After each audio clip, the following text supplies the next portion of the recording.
Mga Kawikaan Kapitulo 16. Ang mga paghahanda ng puso ay ukol sa tao, ngunit ang sagot ng dila ay mula sa Panginoon. Ang lahat ng mga lakad ng tao ay malinis sa harap ng kanyang sariling mga mata, ngunit tinitimbang ng Panginoon ang mga diwa. Iukol mo sa Panginoon ang iyong mga gawa, at ang iyong mga panukala ay matatatag. Ginawa ng Panginoon ang bawat bagay na ukol sa kanyang sariling wakas, oo, pati ng masama na ukol sa kaarawan ng kasamaan. Bawat palalo sa puso ay kasuklam-suklam sa Panginoon, bagaman maghawakan sa kamay ay walang pagsalang parurusahan.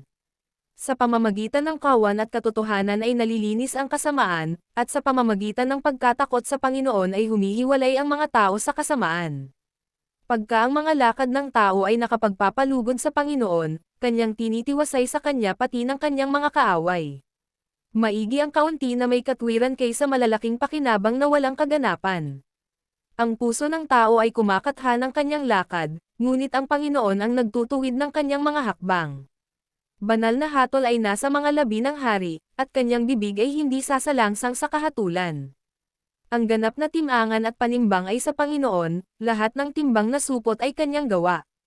Kasuklam-suklam sa mga hari na gumawa ng kasamaan, sapagkat ang luklukan ay natatatag sa pamamagitan ng katwiran. Mga matuwid na labi ay kaluguran ng mga hari, at kanilang iniibig ang nagsasalita ng matuwid. Ang puot ng hari ay gaya ng mga sugo ng kamatayan, ngunit papayapin ng pantas. Nasa liwanag ng mukha ng hari ang buhay, at ang kanyang linggap ay parang alapaap ng huling ulan. Pagkaiginga na magtamo ng karunungan kaysa ginto. Oo, magtamo ng kaunawan ay maigi kaysa pumili ng pilak.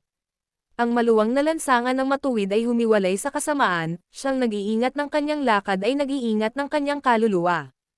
Ang kapalaluan ay nagpapauna sa kapahamakan, at ang mapagmataas na diwa ay sa pagkabuwal.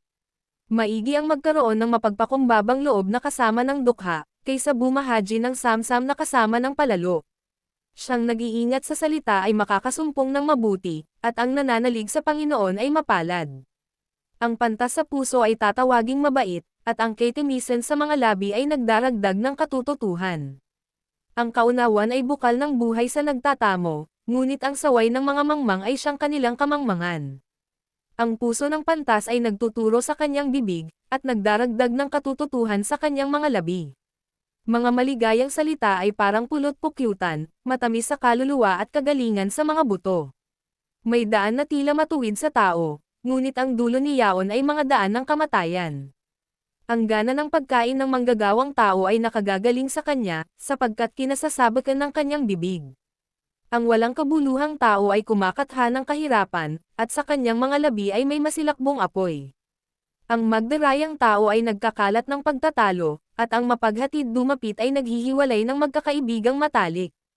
Ang taong marahas ay dumadayil sa kanyang kapwa, at pinapatnubayan niya siya sa daang hindi mabuti.